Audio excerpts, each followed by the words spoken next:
A safra atual de milho deve totalizar 125 milhões de toneladas do cereal produzidas aqui no Brasil.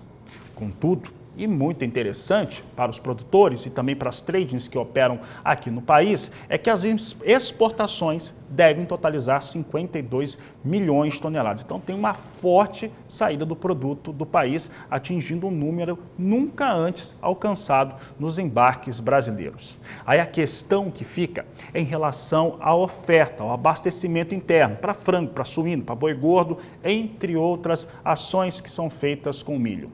Para falar a respeito deste assunto, você vai acompanhar uma entrevista com o analista da Agroconsult, Gildomar Landemann, que conversou com Walter Puga Jr. Acompanhe. A Agroconsult anunciou esta semana que espera que as exportações brasileiras de milho passem ou cheguem perto, pelo menos, de 52 milhões de toneladas. É uma exportação recorde, segundo a Agroconsult. Eu tenho comigo Gildomar Landemann, que vai comentar sobre essa perspectiva diante dos números que a Agroconsult apura agora no Rally da Safra. Obrigado por ter aceito o convite, Gildomar. Vamos explicar, o Brasil será um grande exportador de milho este ano? Puga, muito obrigado pelo convite, é uma honra para nós participar com vocês aí. E essa é uma grande expectativa, né, do Rally da Safra e da Agroconsult, que esses números se confirmem. De fato, nós temos aí um desafio muito grande, que é implementar essas lavouras de milho segunda safra. Nós viemos de uma safra de milho verão, que não foi uma safra cheia, né? Tivemos uma quebra aí em função do Laninha no estado do Rio Grande do Sul, o que desabonou um pouco, né, a folga que teríamos para essa produção total. Mas ainda assim nós temos, mais uma vez, uma área de milho segunda safra se igualando ao do ano passado, né? Nós teríamos, num primeiro momento, até um incremento maior dessa área, mas em função principalmente do atraso da colheita, do alongamento do ciclo da cultura da soja, alguns estados aí ficariam com uma área dentro de uma condição de risco muito alto, o que acabou limitando um pouco esse incremento de área. Mas ainda assim teremos uma produção recorde aí na casa de 125 milhões de toneladas, somando as duas safras, e se não faltar chuva, certamente nós teremos aí um recorde de produção e também de exportação. Considerando que vamos exportar muito, mas estamos produzindo também muito, eu pergunto, os preços devem mudar diante desse quadro? Uma grande exportação, mas uma produção que também cresce? Ou se mantém, na perspectiva da Agroconsult, dentro dos patamares que nós temos hoje? Puga, a nossa estimativa inicial é de uma manutenção desses preços, né? Em função também tanto da nossa produção, da exportação, mas também do nosso consumo doméstico, né, que volta a ter um ajuste positivo. Então, a expectativa é que, de fato, esses preços aí se mantenham dentro de bons patamares para os produtores. Situação parecida com a da soja? Vamos também produzir mais soja e exportar muito mais soja? Qual é a perspectiva que os números apurados pela Agroconsult indicam? Puga, soja é algo que eu gosto muito de falar. Rodei o Rally da Safra aí de janeiro até agora. Damos uma pausa para fazer o encerramento, né, das estimativas. E temos mais uma equipe que vai rodar agora a parte final do Rio Grande do Sul. Mas sim, teremos uma safra aí de 155 milhões de toneladas, que, Puga, essa poderia ser até maior, nós já poderíamos ter ultrapassado os 160 milhões de toneladas, se não fosse o grande impacto que o Laninha teve, né, reduzindo aí na casa de 5 a 7 milhões de toneladas do Rio Grande do Sul esse ano. Então, sim, tivemos 8 estados aí batendo recorde de produtividade esse ano, excelentes resultados.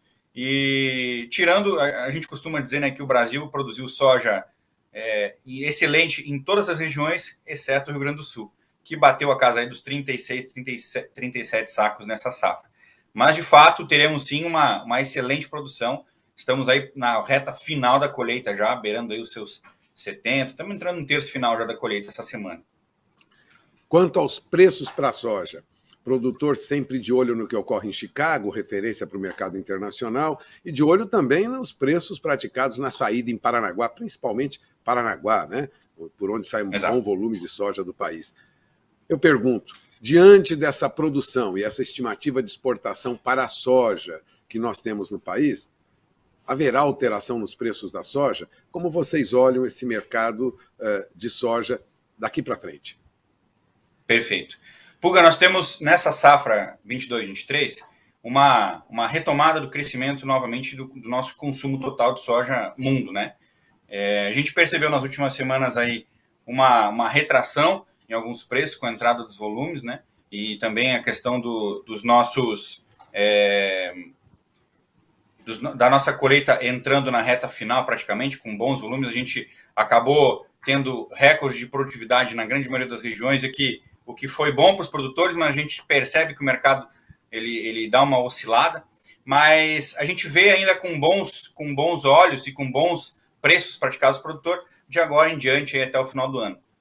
Claro que a gente sempre tem que lembrar, né, Puga, que não é só a produção e consumo, a gente depende muito também do câmbio, é algo que influencia muito nos nossos preços aqui. A perspectiva, segundo vocês estimam, aí pensando como vocês veem, o câmbio deve se manter no mesmo nível que nós temos atualmente ou tende a ceder, como alguns analistas de câmbio já preveem? Puga, falar de câmbio eu acho que é uma coisa bem complicada, né? A gente acaba sempre colocando algumas das nossas estimativas aqui, mas o que dizer de um câmbio num ano como esse, né? Numa condição como a gente tem aí econômica acontecendo. Então, tem muita coisa para rolar até o final do ano aí. Vamos ver como é que vai se comportar. Resumindo, é difícil acertar o que vai acontecer com o câmbio, como dizem os economistas. Câmbio é algo que é acertar na mosca branca, como a gente fala. Bom, e para finalizar, eu gostaria de comentar um pouco de novo sobre milho, mas aí de olho no mercado internacional. Recentemente, uma consultoria, a Price Futures, comentou sobre o avanço da mancha do alcatrão em milharais, em Dakota do Sul, na Indiana, alguns estados americanos. Isso pode realmente afetar o mercado internacional do milho mais adiante? Ou é um assunto ainda, vamos dizer assim, uma questão ainda pequena diante desse mercado de milho, envolvendo Estados Unidos, envolvendo Brasil, Argentina e outros países produtores? Puga, toda e qualquer alteração na produção, né, na produtividade, ela certamente traz um impacto aí para as condições do mercado. Num primeiro momento, ela é algo pontual, né, a gente mais localizado, mas certamente o mercado está de olho para se essa proporção aumentar, se esses ritmos começarem a preocupar de fato, o mercado certamente vai reagir. Né? A mesma função fica na atividade da nossa produção aqui. Toda vez que nós temos uma quebra de safra aqui em alguma região, ou na América do Sul, ou até mesmo no Brasil, a gente percebe os preços já oscilando quase que imediatamente. Então temos aí que ficar atento ao que ocorre lá com o avanço dessa mancha do alcatrão, que pode prejudicar a produção dos Estados Unidos. Você diria que temos que ficar atento ao avanço dessa praga? Puga, não só atento, né, mas como a gente espera que, de fato, os produtores possam controlar essa praga, né, controlar esse problema que tem na safra, porque o mercado ele é global, mas a gente também acompanha os nossos amigos produtores norte-americanos, e assim como somos produtores e lidamos com produtores, esperamos que todos os produtores tenham êxito. Bom, eu agradeço a entrevista do Gildomar Lindemann, ele é analista do mercado de grãos da Agroconsult, que anunciou ontem os primeiros números apurados pela equipe do Rally da Safra. Agradeço mais uma vez a entrevista do Gildomar Lindemann, Walter Puga Júnior de São Paulo.